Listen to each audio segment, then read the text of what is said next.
Hello friends, आज हम ये कक्षा 12वीं भौतिकी का तीसरा वीडियो अपलोड कर रहे हैं। इसमें आज हम विद्युत द्विध्रुव की अक्ष तथा निरक्ष, विद्युत द्विध्रुव की अक्षीय और निरक्षीय स्थिति में विद्युत क्षेत्र की तीव्रता, अक्षीय निरक्षीय स्थिति में समान दूरी पर तीव्रताओं में संबंध, द्विध्रुव से आड़ दूरी पर थीटा कोण की स्थिति में विद्युत क्षेत्र की तीव्रता का व्यंजक, इन टॉपिक में अध्ययन करेंगे।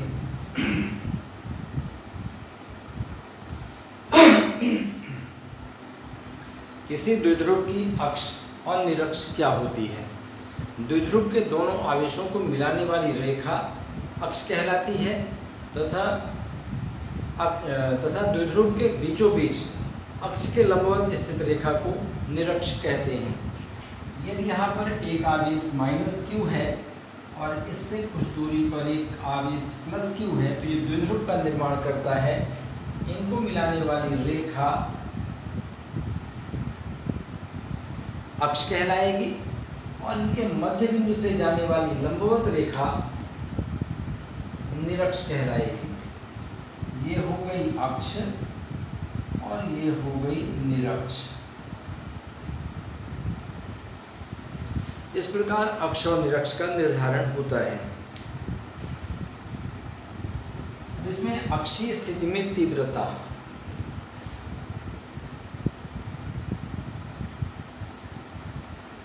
द्विध्रुव की अक्षीय स्थिति में तीव्रता, हम मान लेते हैं कि एक यहाँ पर -q आवेश है और इससे कुछ दूरी पर एक +q आवेश है।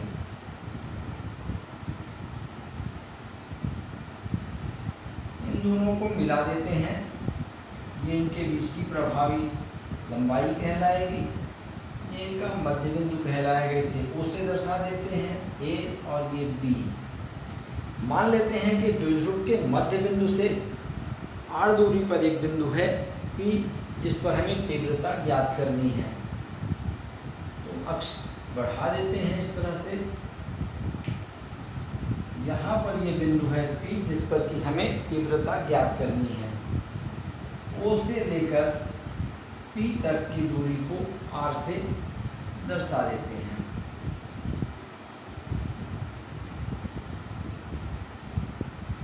O से लेकर P तक की दूरी R हो गई। द्विध्रुव की आधी लंबाई A, शेष आधी लंबाई A,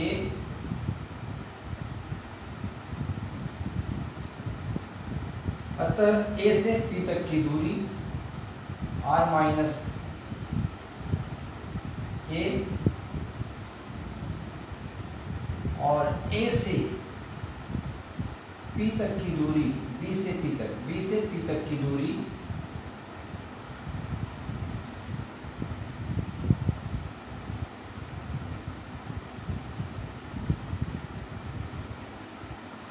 इसे हम R प्लस A से प्रदर्शित कर सकते हैं।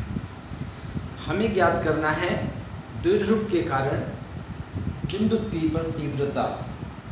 तो पहले हम बिंदु A के कारण तीव्रता ज्ञात करेंगे, फिर हम बिंदु B के कारण तीव्रता ज्ञात करेंगे, फिर दोनों का अंतर ज्ञात करेंगे। यहाँ पर +q है, +q के कारण P पर तीव्रता इससे दूर इस दिशा में होगी, इसे नाम दे देते हैं EA। इस B के कारण तीव्रता यहाँ P पर आकर्षण प्रकृति की होगी, अतः इसकी दिशा इस ओर होगी और इसे नाम दे देंगे EB। EA की दिशा AP की ओर, EB की दिशा PA की ओर। अब इसमें कुछ चीज़ें मान लेते हैं, जो चीज़ें यहाँ चित्र में बनी हैं उन्हीं को माना।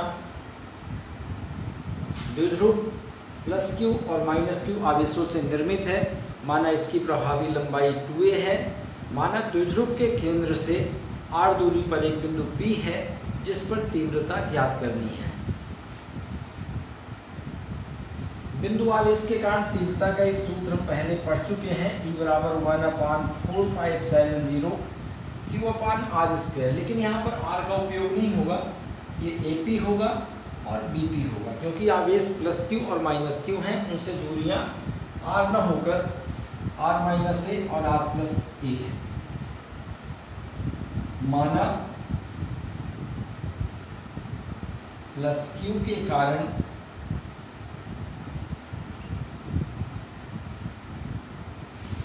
पी पर तीव्रता ये तथा माइनस क्यू के कारण पी पर तीव्रता ई बी है। यहाँ पर तीव्रता विद्युत क्षेत्र की तीव्रता है। E बराबर 1/4 पाई एप्सिलॉन 0। यदि कोई माध्यम होगा तब परावर्तितांक के आएगा, अगर माध्यम नहीं है तो E बराबर 1/4 pi epsilon 0 into Q upon बीच की दूरी ए पी स्क्वायर, उसकी जगह R minus A whole square ऐसा लिखा जाएगा ई ए। इसी प्रकार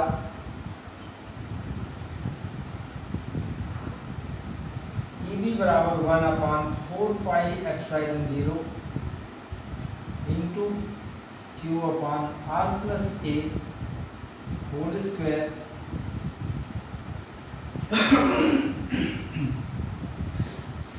यदि बिंदु P पर परिणामी तीव्रता E हो तो E बराबर ई ए माइनस ई बी।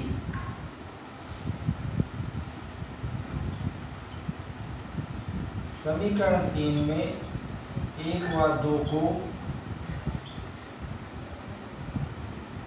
रखने पर इसमें ये और ये मान रख देंगे, दोनों में 1/4 पाई एप्सिलॉन 0 कॉमन है, क्यू कॉमन है, इतनी राशियां ब्रैकेट के अंदर रख लेते हैं और ये मान सीधे लिखा जाएगा E बराबर Q/4 पाई एप्सिलॉन 0 ब्रैकेट के अंदर 1/r माइनस ए का square minus 1/r plus a का स्क्वायर।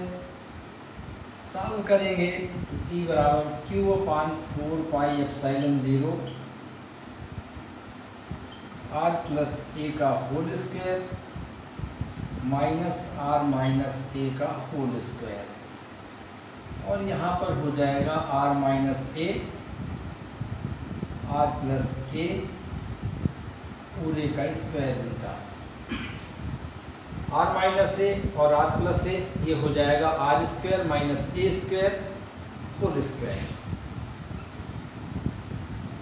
तो E बराबर लिखा जा सकता है Q/4 पाई एप्सिलॉन 0 ब्रैकेट में, इसे हल कर देंगे तो ये आ जाएगा r स्क्वायर प्लस ए स्क्वायर प्लस 2ra, और यहाँ होगा r स्क्वायर प्लस ए स्क्वायर माइनस 2ra, लेकिन ये माइनस है तो r स्क्वायर और minus r square minus a square हो जाएगा तो कैंसिल होगा, तो यहाँ बचेगा 4ra upon r square minus a square whole square.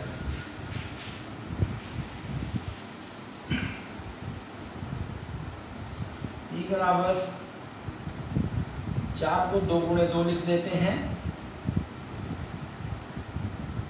तो 2r इंटू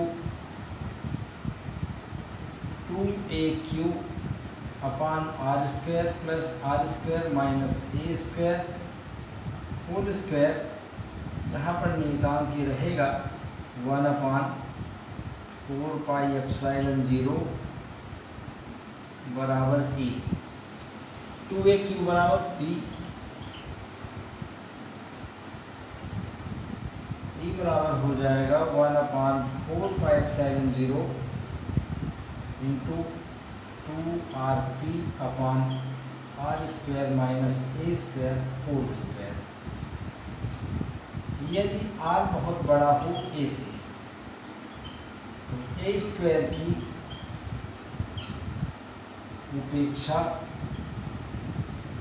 करने पर ए उपेक्षित हो जाएगा तो आर स्क्वायर स्क्वायर आर की पावर 4 होगा, एक आर कटेगा यहाँ पर, तो ये बचेगा ई बराबर 1/4 पाई एप्सिलॉन 0 इंटू 2p/r3।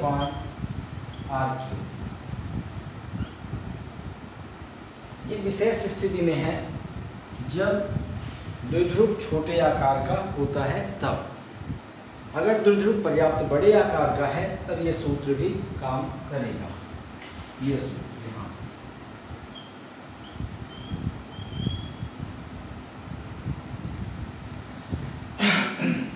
तो ये अक्षीय स्थिति में तीव्रता का व्यंजक है।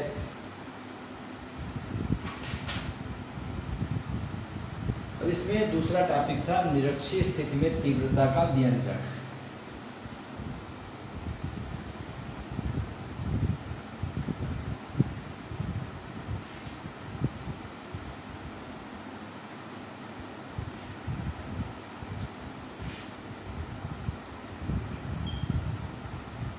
निरक्षीय स्थिति में तीव्रता का व्यंजक।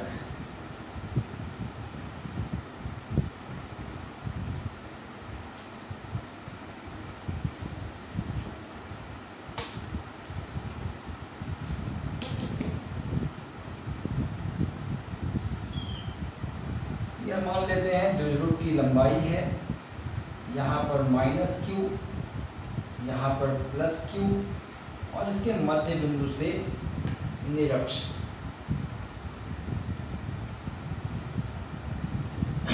मान लेते हैं कि r दूरी पर एक बिंदु है P, जिस पर विद्युत क्षेत्र की तीव्रता ज्ञात करनी है।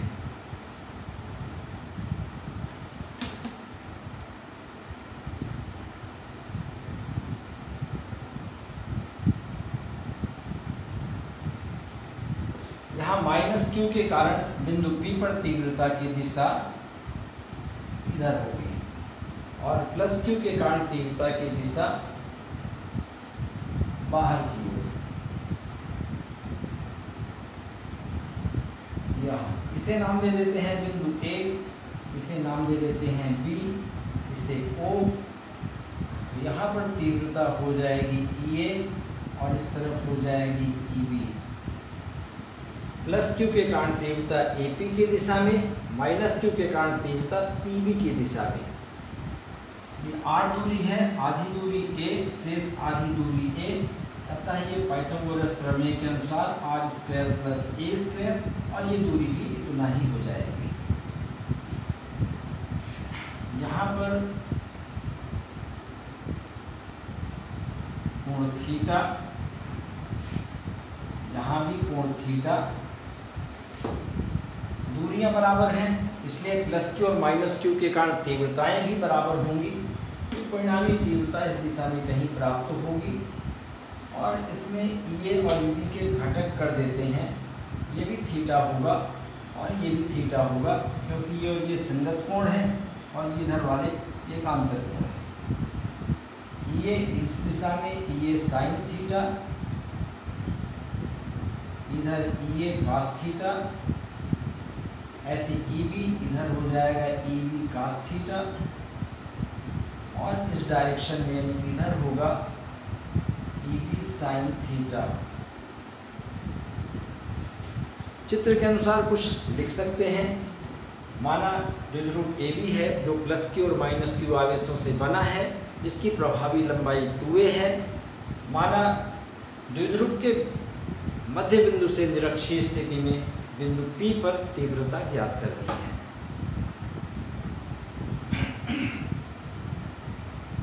माना +q के कारण P पर तीव्रता मतलब विद्युत क्षेत्र की तीव्रता EA तथा -q के कारण P पर विद्युत क्षेत्र की तीव्रता EB है।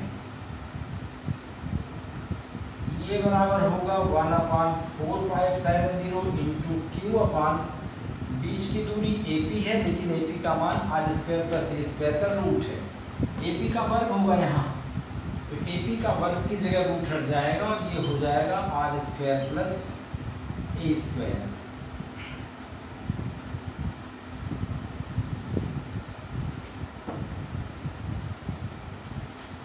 इसी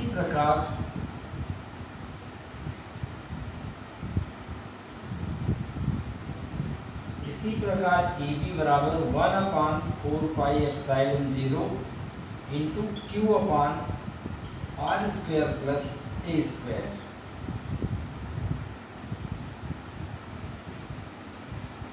समीकरण 1 और 2 से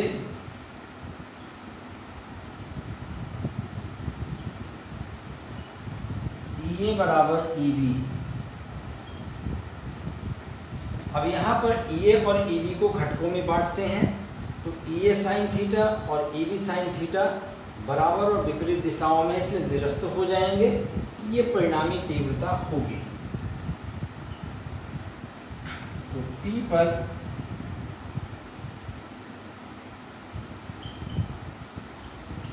परिणामी तीव्रता E हो तो E बराबर EA cos theta plus EB cos theta, ये निरस्त हुए हैं और ये दोनों जुड़ गए हैं। EA बराबर EB है तो इसको EA लिख सकते हैं, तो E बराबर हो जाएगा 2EA cos थीटा। इसे नाम देते हैं समीकरण 3। त्रिभुज OAP में cos थीटा बराबर आधार बटे कर्ण होगा, A अपान कर्ण हो जाएगा root r² plus a²।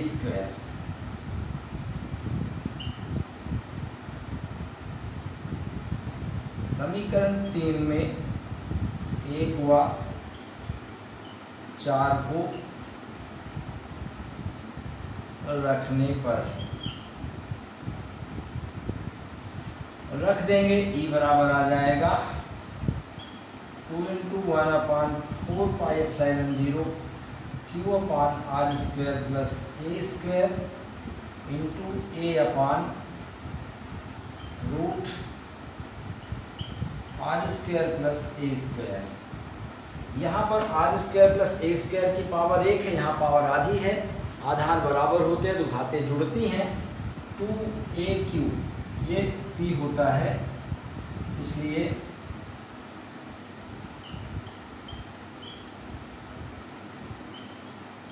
E बराबर होगा 1/4πε0 इंटू P अपान r² प्लस a² की पावर 3/2।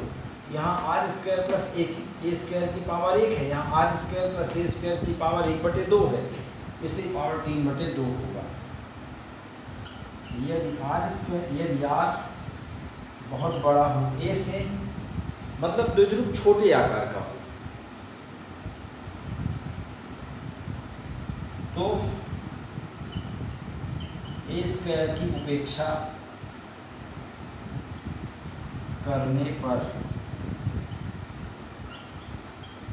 E बराबर आ जाएगा 1/4πε0 P अपान r³ r² ये छूट जाएगा 3/2, 2 और 2 ये कटेगा, पावर 3 बच जाएगा।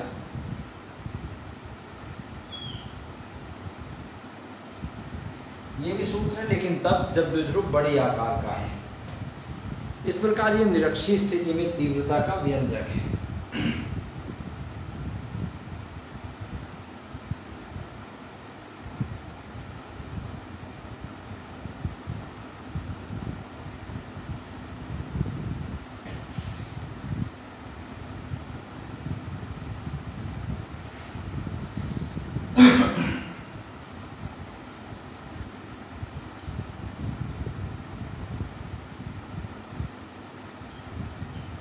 समान दूरी पर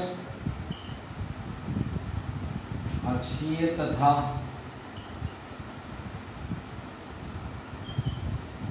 निरक्षीय स्थिति में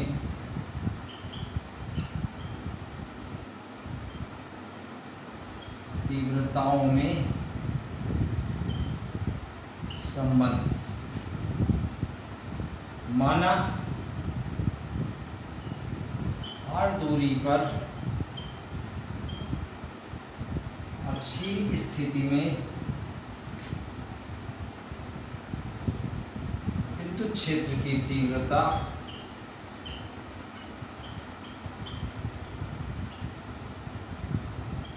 E1 तथा r दूरी पर निरक्षीय स्थिति में विद्युत क्षेत्र की तीव्रता E2 है।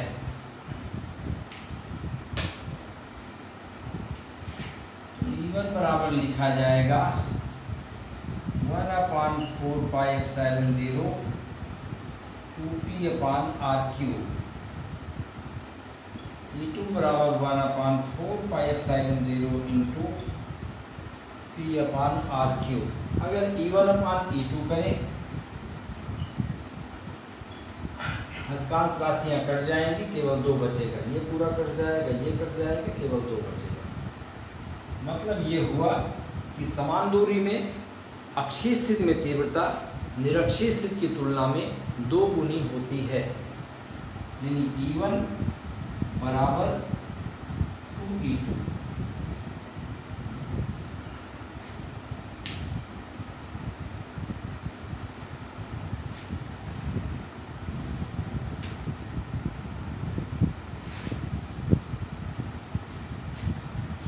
r दूरी तथा थीटा कोण की स्थिति में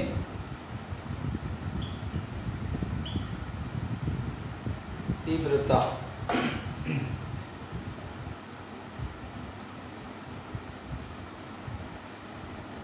-q + q द्विध्रुव।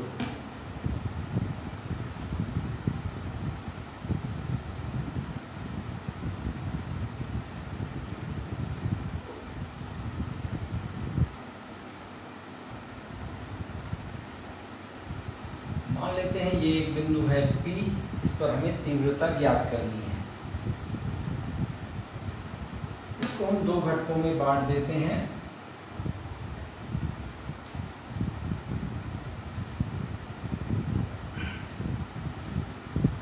थीटा थीटा, इस तरफ तीव्रता E1 अक्षीय स्थिति में, निरक्षीय स्थिति में E2। यहाँ पर P का घटक P cos थीटा होगा और इधर हो जाएगा P sin थीटा।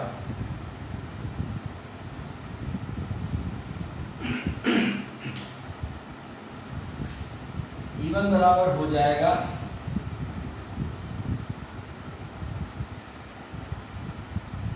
1/4πε0 2p/r³ होता है, लेकिन यहाँ P cos थीटा है तो 2p cos थीटा r³। ऐसे E2 निरक्षीय स्थिति में 1/4πε0 इंटू p/r³ होता है। तो यहाँ P की जगह P sin थीटा है, P sin थीटा r³। यदि परिणामी तीव्रता E हो तो E बराबर हो जाएगा √E1² + E2²। जो भी कॉमन राशियां उनको बाहर कर लेते हैं। E बराबर 1/4πε0 इंटू p/r³। ब्रैकेट में बचेगा 2 cos थीटा, तो वर्ग होगा तो 4 cos² थीटा होगा और यहाँ sin² थीटा। sin² थीटा बराबर 1 - cos² थीटा।